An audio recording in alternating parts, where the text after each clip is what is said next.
Ya, selamat pagi teman-teman sekalian. Kembali lagi di podcast A5, tapi bukan Wagyu. Balik lagi ke podcast ketiga. Gue nih udah podcast ketiga nih. Masih ditemani dengan teman-teman dari Insan PU. Ingat, bagian tubuh ikan apa yang paling keren? Insan PU. Nah, oke teman-teman, di sini kita udah bersama teman-teman Insan PU lainnya yang sudah menjalani latsar sampai hari keempat. Saya minta dada-dadanya dulu dong nih. Pertama dari Kak Maulida. Hai semuanya, saya dari Politeknik PU. Oke, terus selanjutnya ada Kak Livia. Halo, aku dari Cipta Karya. Oke, selanjutnya ada Mbak Muza. Halo, aku dari DJPH. Oke, selanjutnya Mbak Arel. Hai, hai, aku dari DJCK. Langsung Mbak Sheila. Halo, aku dari Cipta Karya. Wih, terus terakhir nih dari Mbak Maurid. Halo, aku dari Bina Marga. Oke, teman-teman kita udah mendatangkan pembicara-pembicara dari Intan PU nih yang udah latsar 4 hari ya, kalau nggak salah 4 hari, hari keempat latsar. Ini pasti pada penasaran nih gimana ya latsarnya selama 4 hari ini. Ada mungkin yang disuruh jalan jongkok, atau mungkin yang disuruh tiarap, atau mungkin ada yang pos-posan gitu kayak ospek kampus. Nah, pada penasaran kan? Kita langsung di podcast A5 tapi bukan Wagyu. Kali ini kita bakal kupas tuntas bahasanya hari ini soal pengalaman learning journal dari teman-teman ini selama latsar 4 hari. Tapi sebelum ke sana, aku minta rate-nya dulu nih. Rate-nya bukan rating ojol ya, rating ke teman-teman yang udah latsar. Kira-kira 4 hari latsar ini udah dikasih rate berapa nih? Mungkin dari Kak Alivia dulu. Oke, Mas Rahmat. Mungkin rate dari aku sejauh ini 8 kali ya. Dan yang tadi Mas Rahmat bilang, ada jalan jongkok segala macem, kayak ospek kampus, itu sama sekali nggak ada. Karena for your information, Latsar kita ini online loh, Mas Rahmat. Oh, jadi full online gitu ya, Mbak? Iya, betul sekali. Oh, jadi nggak ada pengecekan apa ban pinggang online gitu nggak ada ya? Nggak ada, nggak ada. Mungkin Oh, ratingnya bisa aku naikin 10 kalau offline kali ya. Karena vibes-nya itu loh Mas beda ya antara online dan offline. oh, pantesan 8 ya. Kirain kalau offline jadi 5. Enggak dong, pasti lebih seru lah kalau offline. Ya nggak balik. Iya jelas. Kalau offline mungkin 11/10 kali ya. Oke. Kalau dari Mbak Maurid, Waduh, rate-nya berapa tuh, Mbak? waduh, rate-nya ya. Kalau Mbak Livia, Livi tadi kan 8. Mbak, kalau aku dibikin itu offline kayaknya rateku jadi 6, Mbak. Ini udah sangat Wah, pas ini, Mbak. oh udah pas Nggak ada banget ya. kurangnya. Iya, jadi dariku Oke. 9,5 lah. Kenapa? Sembilan Kurang setengah. setengah. Wih. Iya, tinggi ya. Karena ekspektasiku terpenuhi ternyata. Setengahnya kurang bisa aku screening wajah yang tampan itu, Mas. Itu aja kurangnya. Oh, gitu ya. Berarti Betul. uh, sambil latsar, sambil Udah ya didandain lihat-lihat belum yang inilah, tampan tuh, Mbak? lihat-lihat itulah. Mantap Iya. Mbak Mauri. Iya. Nah, Sayangnya belum oke. ketemu nih, Mas. Iya. Oke, oke. Kita bakal gali lagi nih. Selain Mbak Maurid sama Mbak Livia, pasti yang lain juga udah dapat ilmu-ilmu yang pasti penasaran nih teman-teman yang nonton. Udah dapat apa aja nih selama latsar 4 hari. Nah, itu tadi udah berbagai macam rating. Berarti selama, oh ternyata latsar itu online juga ya guys, full online. Oh, berarti pengaruh dari Kepres yang itu ya, yang efisiensi-efisiensi itu ya. Bisa jadi ya Mas ya. Jadi ngaruh ke online juga ya, tapi semoga pasti, tapi tanpa mengurangi intisari atau tanpa mengurangi substansi dari latsar itu sendiri ya, walaupun gak bertemu secara fisik, kurang sempurna seperti ratingnya Mbak Livia tadi, tapi pastilah bakal tetap ada yang didapat ilmu-ilmunya ya, walaupun gak ada jalan jongkok dan tiarap-tiarapannya. Nah, saya mau ke ini dulu deh, ke Mbak Muza dulu. Mbak Muza, gimana nih? Apa nih hal yang berkesan yang dipelajari selama latsar? Kalau aku sih Kan kita udah kemarin udah berhari-hari di agenda satu. Nah, kalau buat aku yang paling berkesan itu yang pertama adalah nasionalisme global ya, yang pernah dibahas sama Pak Agung tuh waktu kita lagi rame-rame bahas yang gerakan kabur aja dulu. Nah, itu tuh jadi bikin wawasan atau pengetahuan baru lah gitu. Ternyata nasionalisme tuh nggak harus dilakukan di dalam negeri gitu, bisa di mana aja. Yang penting intinya adalah cinta pada Indonesia gitu. Terus satu lagi tuh yang quotes dari Bung Karno ya. Pokoknya intinya kita kenali diri sendiri, kenalilah dirimu, kenalilah negaramu, kenalilah pulaumu, kenalilah tanah airmu, baru susunlah strategi pembangunan, strategi pertahanan sesuai dengan kondisi geografismu. Kalau dari aku sih dua hal itu yang paling berkesan gitu Mas Rahmat. Oh, jadi salah satu pengajar, tim pengajar ya dari Latsar itu salah satunya Pak Agung. Ah, mungkin ke depannya nih podcast Alima nih bisa nih ngundang Pak Agung ya jadi pembicara.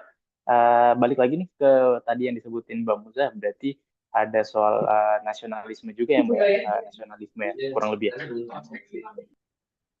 Iya, tentang nasionalisme itu sih. Keren-keren. Iya sih, menurutku emang ya di semua kita berkegiatan, mau itu ospek, mau itu mos di sekolah, ya waktu zamanku mos sih namanya. Terus kita sekarang di tempat yang baru, bagaimanapun ya nilai-nilai nasionalisme itu ya pasti tetap harus ditanamkan. Karena walaupun mungkin kita menganggap itu hal sepele, ya hal yang ya udah saya kalau timnas main saya dukung Indonesia, nasionalisme saya jangan dipertanyakan. Ya tetap kita tetap harus menggali lagi kira-kira nilai-nilai nasionalisme apa ya yang belum kita tanamkan. Oke, terima kasih Mbak Muza. Saya selanjutnya ke Mbak Marcella nih yang Sama-sama, kayaknya dari tadi Mas. udah senyum-senyum nih. Ya, Iya, Mbak Marcella, memang. gimana nih pengalamannya, kesan-kesannya selama 4 hari Latsar? Oke, pastinya selama 4 hari Latsar ini ya semua itu berkesan banget ya buat aku ya. Tiap Zoom pembelajaran tuh berkesan banget dan kesan yang diberikan di tiap pembelajaran itu pun beda-beda gitu loh. Punya kesan tersendiri. Tapi kalau misalnya ditanya apa sih yang paling berkesan dari 4 hari ini, aku bakal jawab hari pertama sih Mas. Di hari pertama itu sebelum pembelajaran dimulai itu ada disclaimer nih dari Pak Agung. Pak Agung bilang bahwa selama pembelajaran nanti kita bisa mencoba untuk membuka pikiran kita, be open-minded kata bapaknya. Kita bisa lihat segalanya itu dari dua sisi, lihat dari sudut pandang yang berbeda. Dan itu yang aku lakukan selama pembelajaran berlangsung hingga hari keempat sih. Nah, dari situ aku tuh ngerasa kalau sikap terbuka dan mau melihat dari point of view yang lain itu salah satu bentuk kepedulian. Selama ini tuh aku ngertiin kepedulian itu cuman eh, bentuk berupa tindakan gitu ya. Misalnya kita kayak menolong orang yang membutuhkan pertolongan atau kita membuang sampah sembarangan, membuang sampah pada tempatnya. Itu itu merupakan bentuk kepedulian gitu. Tapi ternyata kepedulian itu juga bisa berupa hal-hal yang lebih sederhana dari itu.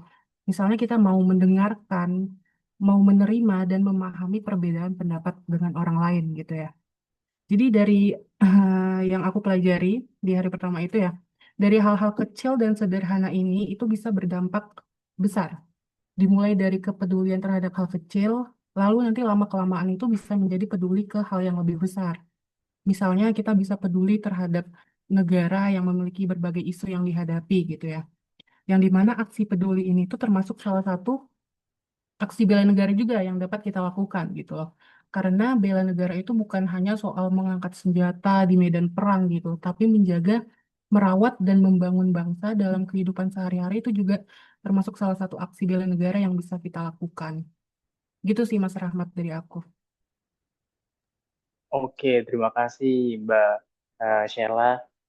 Iya sih, saya sependapat sama Mbak Sheila kalau kadang kita mendefine atau apa ya, mengidentifikasi tindakan-tindakan apa saja yang bela negara itu angkat bambu runcing ya nggak harus seperti itu ya.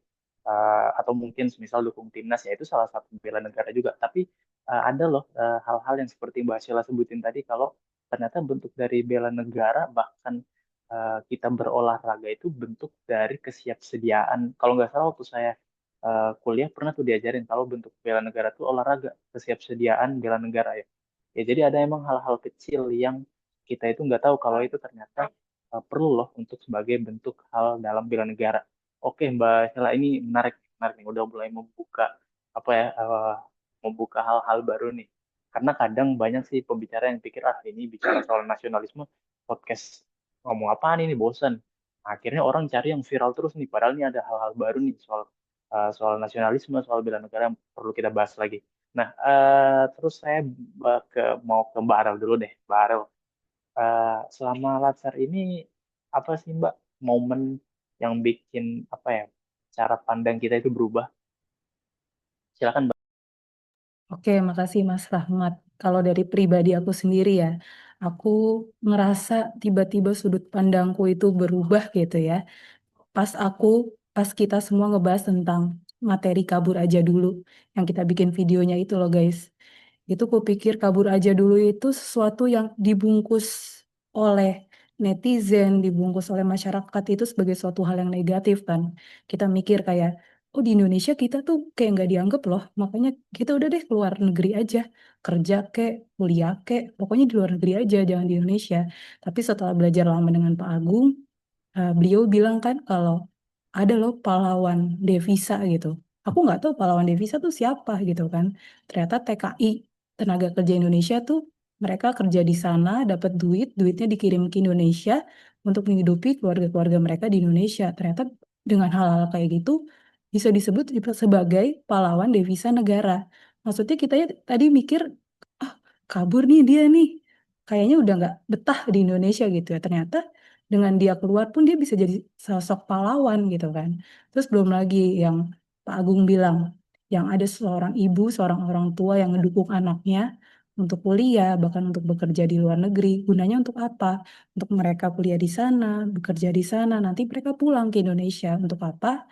Untuk buka lapangan kerja baru di Indonesia. Jadi kayak manfaatnya tuh bukan untuk diri dia sendiri, ternyata dia punya manfaat untuk banyak orang gitu kan. Jadi intinya bener-bener bikin yang tadinya aku mikir, bahkan aku juga berpikir untuk kabur aja dulu kali ya ke luar negeri gitu ya. Tapi setelah dipikir-pikir, belajar dengan Pak Agung, ternyata oh kabur aja dulu itu nggak selalu negatif. Ternyata kita bisa bawa niat-niat baik, bahkan kita bisa punya kontribusi untuk Indonesia dengan kita kabur aja dulu. Yang penting jangan lupa pulang. Gitu aja sih Mas dari aku. Wih, keren keren keren saja di tergugah nih. Tapi yang menarik nih dari penjelasan baru berarti di kelas itu ada pembelajaran soal isu-isu salah satunya ya isu yang lagi hangat kemarin soal kabur aja dulu. Berarti emang kelasnya ini bukan yang oh, nasionalisme menurut KBBI bla bla bla, terus ngantuk. Enggak ya, ternyata ada bahas juga nih soal isu-isu terkini ya. Kabur aja dulu. Menarik tadi yang sudah disebutin Mbak Arel. Tapi kalau saya pribadi nih sebagai host, saya sih kalau menanggapi kabur aja dulu, saya nggak bisa kabur. Saya ada podcast di sini, kecuali saya tag di luar ya. Nah, tapi silahkan lah kalau menurut saya, kalau orang teman-teman itu ada yang mau kabur aja dulu, mau cari pendidikan, menurut saya sih nggak apa-apa. Dikaitin dengan nasionalisme yang udah dijelasin Mbak Vela sebelumnya, ya selama nasionalismenya itu ada, dia pun bakal balik lagi loh, bakal melihat oh negaraku masih butuh ilmuku nih kayak gitu. Jadi kalau saya kalau tadi Mbak Arel kabur aja dulu terus jangan lupa balik, kalau saya kabur aja dulu nanti balik lagi gitu. Mantap Terus Mas Rahmat.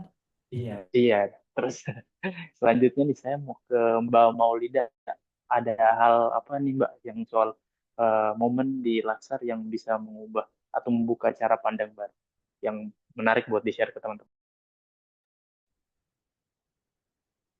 Oh, saya sih kayak Mbak ini tadi ya, Mbak Sela ya, Mbak Sela, Mbak Livi udah dijelasin gimana sih. Kemudian tadi Mbak Arel udah cerita tentang yang kabur aja dulu. Kalau saya tuh ada cara pandang saya yang berubah itu terkait wawasan kebangsaan yang kemarin sama bela negara. Kalau saya lihat penjelasan dari Pak Agung, kemudian saya lihat dari tugas teman-teman, ternyata bela negara tiap individu, tiap dari kita itu semua banyak macamnya ya. Kemudian implementasinya pun itu beda-beda. Kemudian yang pada intinya adalah sama-sama menunjukkan sikap atau perilaku yang cinta pada tanah air. Terus kalau saya mikirnya, kalau dulu mikirnya kalau bela negara itu kan pasti kayak tadi dijelasin sama Mbak Sela sama Mas Rama tuh, kayak pasti bawa bambu runcing kan. Kemudian terus ada yang saya mikirnya itu kalau bela negara itu pasti dilakukan oleh kayak TNI, kemudian angkatan bersenjata, terus pakai bambu runcing. Ternyata masing-masing dari kita adalah ASN kita juga bela negara ya, bela negara dalam konsep sesuai dengan profesinya masing-masing. Contohnya aja dengan saya ini kan kebetulan di Politeknik PU sebagai dosen asisten ahli.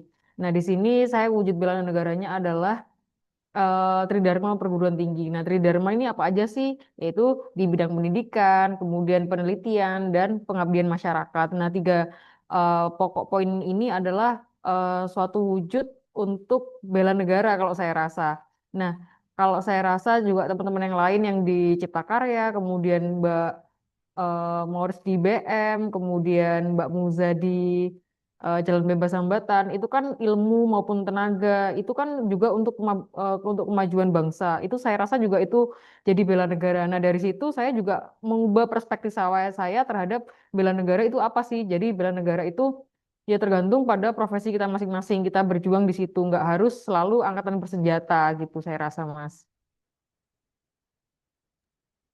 Keren banget Mbak Maulid. Berarti Mbak Maulid di Politeknik PU berprofesi sebagai dosen ya? Iya, saya formasinya dosen asisten ahli, Mas. Oh, dosen. Wah, luar biasa. Keren banget ini kita pembicara-pembicara Ali ini keren-keren banget nih. Pokoknya daging-daging banget di podcast Alimat, tapi bukan Wagyu. Oke, Mbak Maulid, terima kasih banyak. Nanti mungkin saya bakal bahas lagi atau mungkin ada materi selanjutnya nih buat teman-teman penonton yang mungkin tertarik nih buat Politeknik PU, tapi mungkin di podcast yang lain ya. Selanjutnya nih, masih soal Atsar. Saya minta ke Mbak Livi lagi deh. Kalau Mbak, kalau saya minta satu atau dua kata lah untuk merangkum pengalaman 4 hari ini, boleh dong Mbak? Aduh, Mas Rahmat, kenapa sih cuma satu kata gitu? Karena Lasal ini itu lebih dari satu kata, Mas. Tapi ya udahlah, sesuai request aja. Menurutku apa ya, satu kata. Indonesia. Karena tadi ya, sebagaimana udah disebutkan oleh Mbak Arel, Mbak Sela, Mbak Maulid, kita itu dilatih ini belajar tentang wawasan kebangsaan, bela negara, nasionalisme, juga tantangan-tantangannya.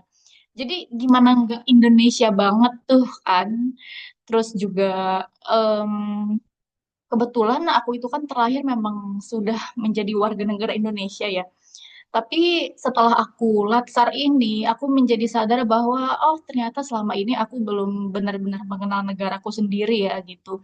Karena seperti contoh tadi yang disebutkan oleh Mbak Arel, bahwa kita tuh ada loh pahlawan devisa gitu, yaitu dari siapa? Dari orang-orang yang kabur aja dulu dari konteks positif tadi gitu. Jadi begitu sih Mas. Latsar ini juga membuka mataku banget gitu loh Mas tentang negaraku sendiri. Aku jadi lebih tahu, oh sejarah bangsaku tuh seperti ini. Oh tantangan masa kini tuh seperti ini. Oh begini yang harus kulakukan untuk negaraku sendiri. Seperti itu sih Mas Rahmat.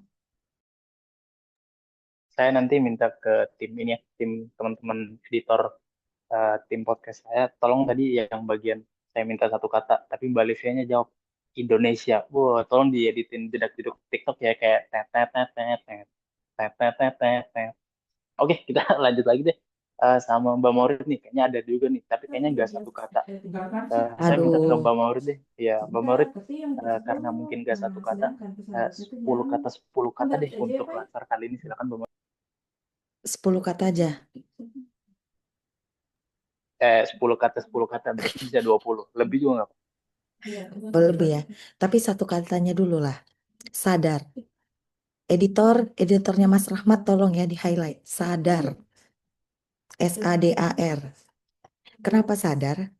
Karena aku kan aku main Facebook dan tahu Luhut kan, Opung Luhut. Dia pernah bikin caption, eh, jangan pernah merasa terlalu besar untuk bangsa ini, tetapi juga jangan merasa terlalu kecil untuk memberi dampak. Awalnya aku Pak, kayak, bentar, bentar, saya potong. Mbak Maurid dari ini ya, dari kampung sama sama asalnya kayak Pak Luhut ya.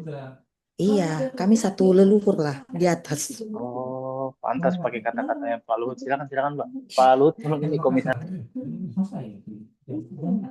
Jadi kan awal membaca itu captionnya untuk cucunya yang baru lulus. Terus aku berpikir, wah ngeri kali ya penanaman yang diberikan Opung ini ke cucunya baru lulus kuliah.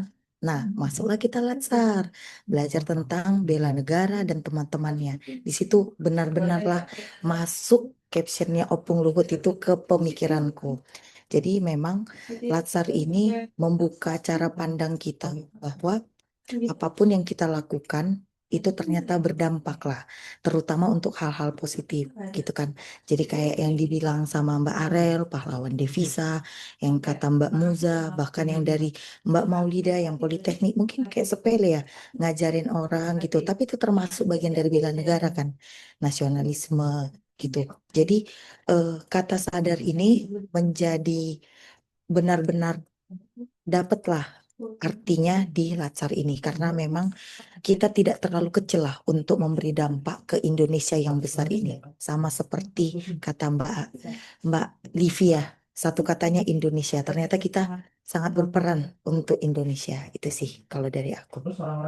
Keren, keren banget, keren banget. Bisa nih Pak Luhut, tolong kalau Pak Luhut nonton podcast saya, semoga nih nambah subscribernya Pak Luhut. Bisa nih diangkat jadi komisaris nih Pak Luhut. Baik teman-teman, saya juga tentunya penasaran nih sama yang lain pesan singkatnya nih buat pesan singkat aja, jangan kepanjangan bagus, tapi takutnya podcast saya kelamaan, gak ada yang nonton nanti. Nah, saya minta ke Mbak Arel deh, Mbak Arel tolong dong pesan singkatnya soal ya apa sih pesan buat penonton nih yang didapat selama Latsar kayak teman-teman, ayo kita bela negara ya, tapi lebih dengan gaya Mbak Arel ya, kalau saya kan hostnya. Silakan Mbak Arel. Karena tagline-ku mengagumkan kabur aja dulu tadi kan, aku cuma ngasih satu kalimat aja deh. Sejauh apapun kita melangkah, jangan lupa kembali dan berkarya untuk Indonesia. Mantap, Mas Rahmat. Siap, siap, hormat. Wah, gila. Saya apa ya, cari abis podcast ini kayaknya kayak apa ya, lebih membela negara. Kayak mana sih Belanda-Belanda yang belum pulang, saya mau cariin gitu. Selanjutnya nih dari Mbak Sheila. Sama Mbak Sheila, gimana nih pesannya untuk Mas. penonton saya nih? Berkaitan dengan yang tadi aku bilang di awal ya, yang aku bahas di awal, eh, kalau kita mau peduli, berarti kita sudah melangkah satu langkah lebih dekat untuk membela negara. Itu aja, Mas.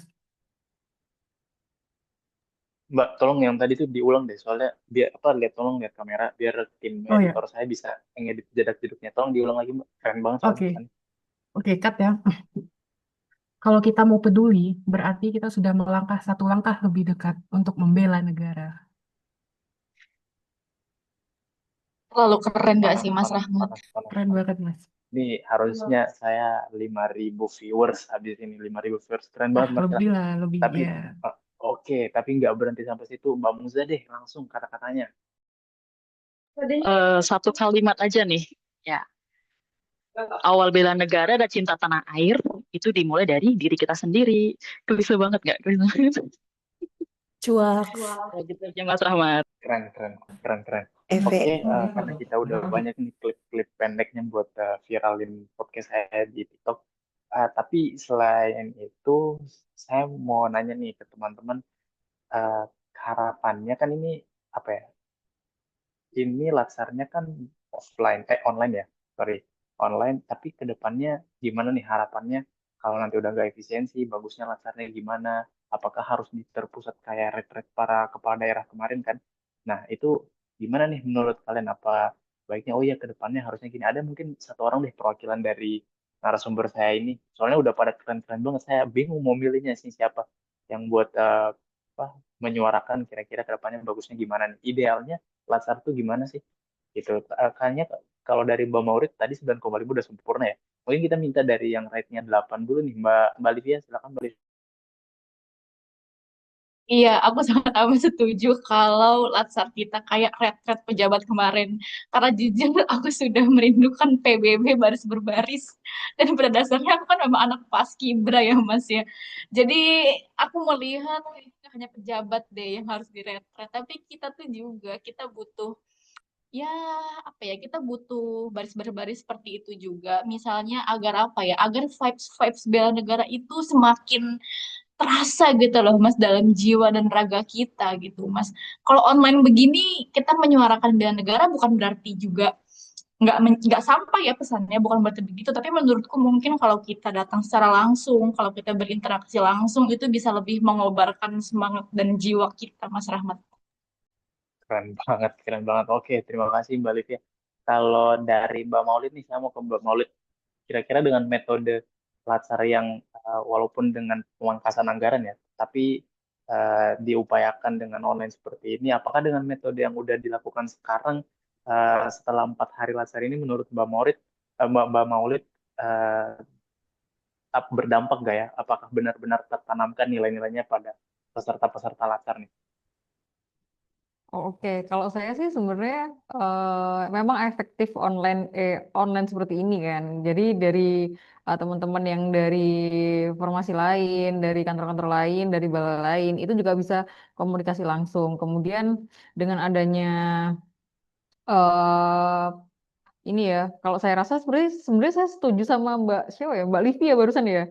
Ini latarnya lebih baik metodenya sih metode offline sih, metode offline model retreat pejabat. Kemudian saya tuh ada ide ya, bukan ide ya, atau saya cuma ada pemikiran itu kalau latar CPNS untuk PU kita kan bidangnya bidang konstruksi kan, itu lebih baik kayak di model seperti model KKN gitu loh, yang ada wujud langsungnya gitu nggak sih? Jadi implementasi langsung di bidang kePU-annya. Jadi nggak sekedar kita bela negara itu menyusun narasi, kemudian kita eh, kalau saya rasa dengan implementasi langsung di bidang kePU-an atau retret langsung seperti itu akan lebih terasa dan lebih apa ya, lebih efektif metodenya saya rasa, Mas. Oke, oke. Terima kasih Mbak Maulid.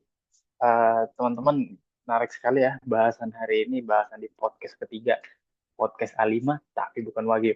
Nah, teman-teman tadi ternyata latsar dari teman-teman Insan PO ini selama 4 hari, berarti di agenda agenda ini masuk agenda satu ya. Tadi saya dapat notes-nya dari teman-teman editor, ini agenda satu ya.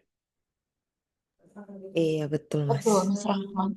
Oke, masih agenda satu. Total ada berapa agenda ya?